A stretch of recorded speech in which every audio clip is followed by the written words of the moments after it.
The ballroom glittered beneath cascading chandeliers, each crystal catching the light and scattering it across the sea of gowns and tuxedos. Waiters moved gracefully with trays of champagne, and the air hummed with polished laughter, the kind meant to impress more than express. She adjusted her silver clutch in her hand, her heart beating a little faster as she walked through the grand doors.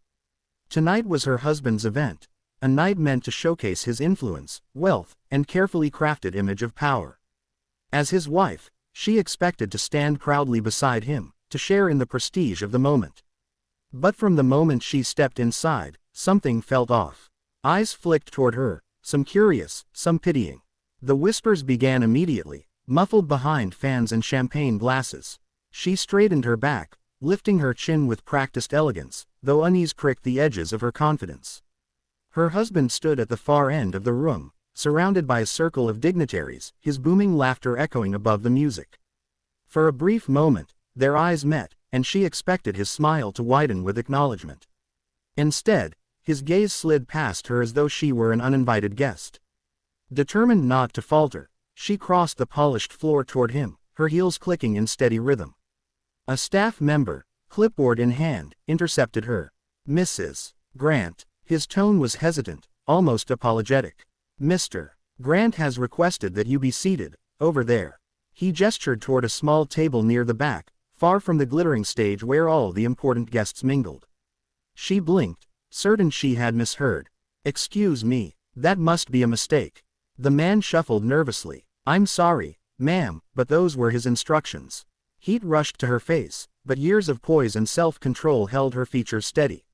She glanced back at her husband. He was still laughing, one hand on the shoulder of a senator, the other swirling a glass of brandy. He didn't look her way. The realization hit her like ice. This wasn't an accident. He had done this deliberately. As she walked toward the table, her back straight and her steps unhurried, the sting of humiliation dug deep. Guests noticed. They always noticed. She heard the whispers clearly now. "Why isn't she at the front? Did you see where he put her? Something must be wrong between them." The gossip swirled like smoke, choking her. She took her seat, arranging her clutch on the table, forcing herself to sip water instead of champagne.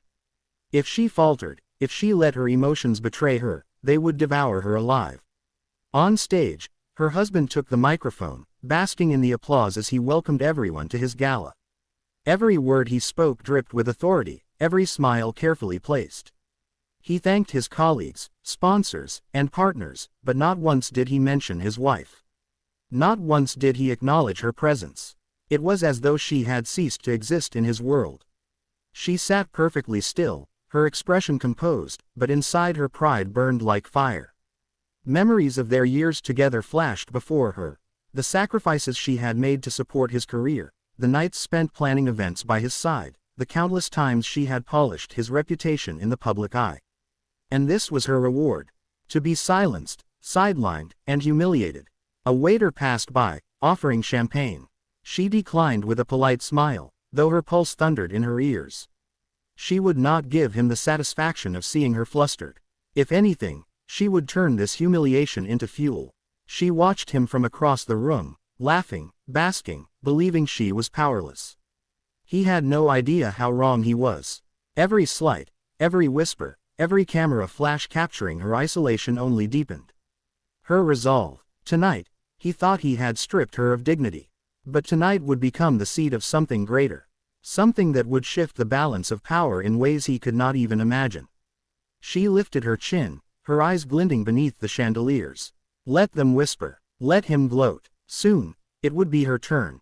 The night of the gala lingered in her mind long after the last guest had left, like a bruise that refused to fade.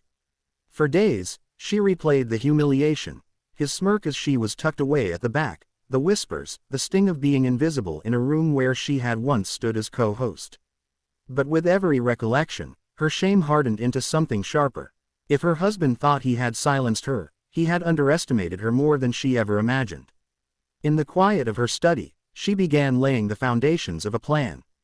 The first step was subtle, reconnecting with old acquaintances, people who remembered her not as Mr. Grant's wife, but as a woman of her own substance. She reached out under the pretense of casual lunches and charity committee meetings. But these weren't mere social calls.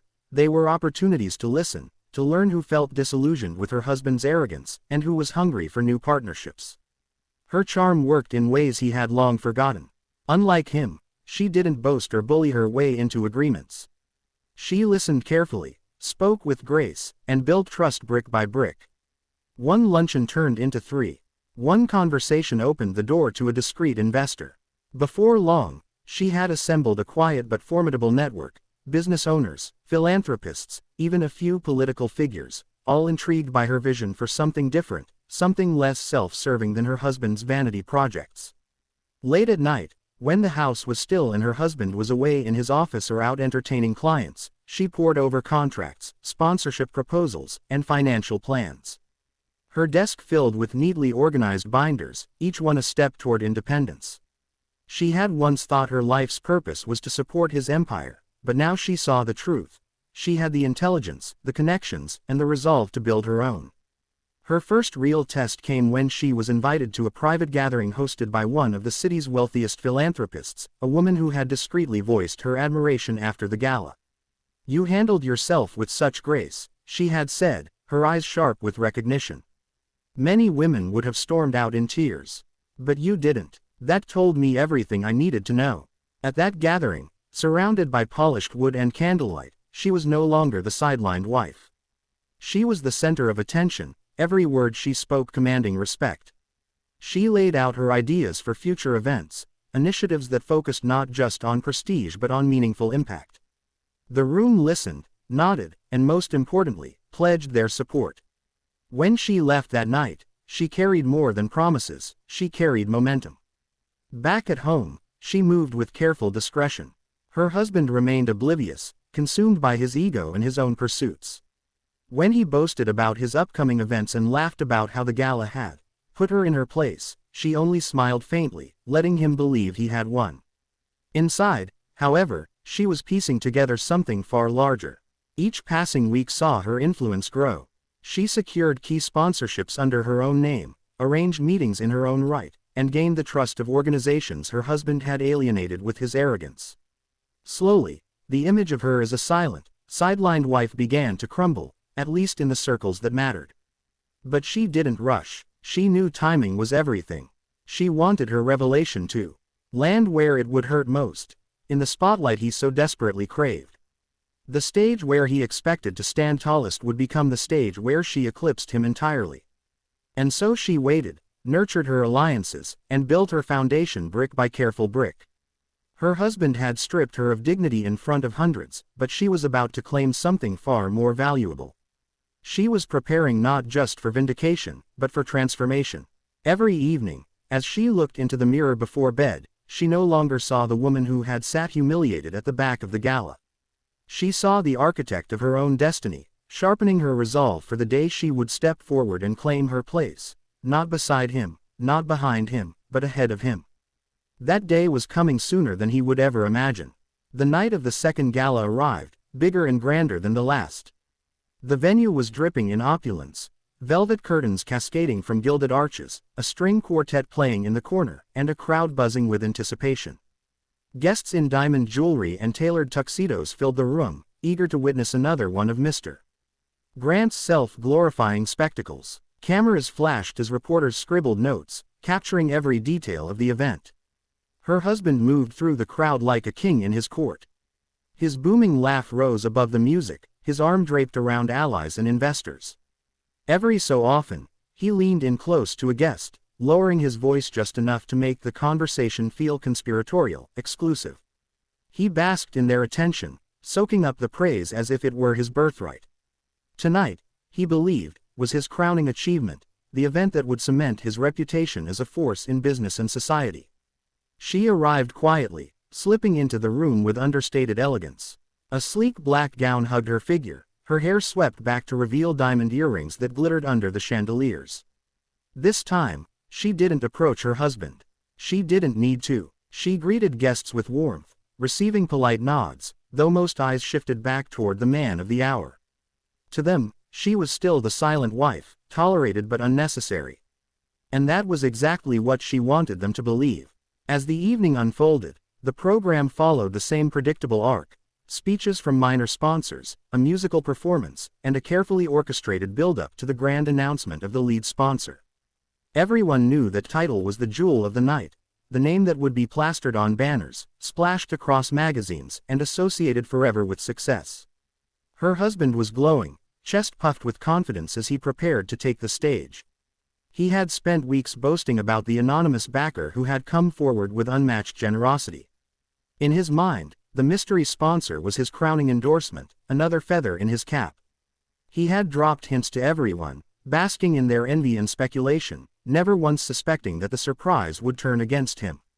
The master of ceremonies stepped to the microphone. "Ladies and gentlemen, thank you for your patience. It is time to reveal the lead sponsor of tonight's event, without whom none of this would be possible. Please give a resounding applause for..." He paused for dramatic effect, the entire ballroom holding its breath. The massive banner behind the stage unfurled with a flourish. Her name appeared in bold, gleaming letters, illuminated under the spotlights. The room erupted into gasps. For a heartbeat, silence seemed to stretch, broken only by the clicking of camera shutters as the revelation sank in. Guests craned their necks, murmuring in disbelief. "Her. It can't be, but she's his wife. No, she's the sponsor." The whispers transformed into a roar of curiosity, admiration, and shock. Her husband froze, his expression slipping from smug confidence to wide-eyed disbelief. His face flushed crimson as he turned toward the banner, then toward her. She stood gracefully from her seat, every step measured as she approached the stage. Applause broke out, hesitant at first, then swelling into thunder as people realized the weight of what had just happened. When she took the microphone, her voice was calm but commanding, the kind that silenced a crowd without effort. "Good evening," she began, her eyes sweeping over the audience. "It is my honor to stand before you tonight as the lead sponsor of this extraordinary event. For years, I have believed in the power of community, in using our resources not just to celebrate wealth, but to create lasting change. Tonight, I stand here not as anyone's shadow, but as a woman committed to that vision." Her words flowed like silk, strong yet elegant. Guests leaned in, captivated. Reporters scribbled furiously, photographers angled for the perfect shot of her poised figure at the podium. Every line of her speech was polished, but more importantly, it was sincere. She spoke not of vanity or ego, but of purpose, and the audience felt it. Meanwhile, her husband stood stiffly at the side of the stage, his smile strained, his fists clenched behind his back. Every cheer for her felt like a dagger. For the first time in his life, he wasn't the center of attention. He had been outmaneuvered, outshone, and undone, by the very woman he had dismissed as irrelevant. As she concluded her speech, the applause was deafening. Guests surged forward to shake her hand, to offer congratulations, to be associated with her rising star. She descended from the stage with composure, her eyes briefly meeting her husband's. His glare was sharp, burning with fury and humiliation, but she met it with the faintest smile, a smile that told him everything without a single word. This was her night now. The applause from the ballroom still echoed faintly in the halls as she slipped away from the stage. Cameras continued to flash, guests clamoring to shake her hand, but she excused herself gracefully, leaving the frenzy behind. She knew he would follow. He always did when his pride was wounded. Sure enough, the heavy click of his shoes echoed behind her as she stepped into one of the side corridors, away from the glittering lights. "What the hell was that?" His voice was low at first, but laced with venom. "You embarrassed me in front of everyone." She turned slowly, the soft fabric of her gown whispering against the marble floor. Her expression was serene, controlled. "Embarrassed you? No, I stood where I belonged. For once, they saw me." His face reddened, veins straining at his temples. "You went behind my back. Do you have any idea what you've done? This was my event, my sponsors, my stage. And you," he jabbed a finger toward her, "you stole it from me." She met his fury with a calm that unsettled him even more. "No," she corrected, her voice steady. "I built something of my own. You just never noticed. You were too busy silencing me, too busy pretending I was nothing more than decoration." He barked a laugh, though it sounded more like a snarl. "Decoration? You should be grateful for the life I gave you. The money, the status, the name. She cut him off with a sharpness he hadn't expected. The name, the status. She took a step closer, her eyes locking on his with a fire he hadn't seen in years. I carried you through dinners when you stumbled over your own arrogance. I turned enemies into allies with a smile and a word in their ear. I polished your image when your temper ruined it. Don't you dare stand there and tell me I should be grateful. You built nothing without me. His mouth opened, then closed, his bluster failing him for the first time. She let the silence stretch, her voice softening but not losing its edge. But you never saw me. To you, I was always the woman to sit quietly, to smile on command, to vanish when you decided I wasn't needed. That night you sat me in the back of the hall, like I was unworthy to stand by your side. That was the night you lost me. He took a step forward, his hands clenched into fists. You think this changes anything? One speech, one banner with your name, do you really believe they'll choose you over me? She smiled then, a small, knowing smile that chilled him more than her words. They already have. Didn't you hear the applause? Didn't you see the way they looked at me, not you? You've spent years making them fear you. I gave them something better. Respect, vision, hope. And that, unlike fear, lasts. He faltered, his shoulders stiff but sagging under the weight of her truth. Rage warred with desperation in his eyes, but beneath it all, there was fear, the fear of irrelevance. A knock at the end of the hall interrupted the tension. One of the city's most prominent philanthropists stepped into view, smiling warmly at her. Mrs. Grant, everyone is waiting for you. They'd love a few more words, perhaps a photo. He barely spared her husband a glance before retreating again, as if the man who once commanded every room had already become background noise. She turned back to her husband, her expression softening slightly, though her resolve was unshakable. I don't want to fight you, she said quietly. But I won't be diminished again. If you want to stand beside me, it will be as equals. If not, she let the sentence trail off, leaving the unspoken truth hanging between them. For a moment, he said nothing, his jaw tight, his chest rising and falling with quick breaths. But he couldn't bring himself to argue. Deep down, he knew the tide had shifted. She gave him one last look, then turned and walked away, her heels clicking against the marble, each step echoing like a declaration of independence. When she re-entered the ballroom, the crowd surged toward her with admiration. Cameras flashed, hands reached out, and her name filled the air in a chorus of congratulations. For the first time, she wasn't standing in anyone's shadow. She wasn't the humiliated wife, or the woman dismissed at the back of the room. She was the sponsor, the leader, the woman who had claimed her own power. And as the night unfolded around her, she knew this was only the beginning.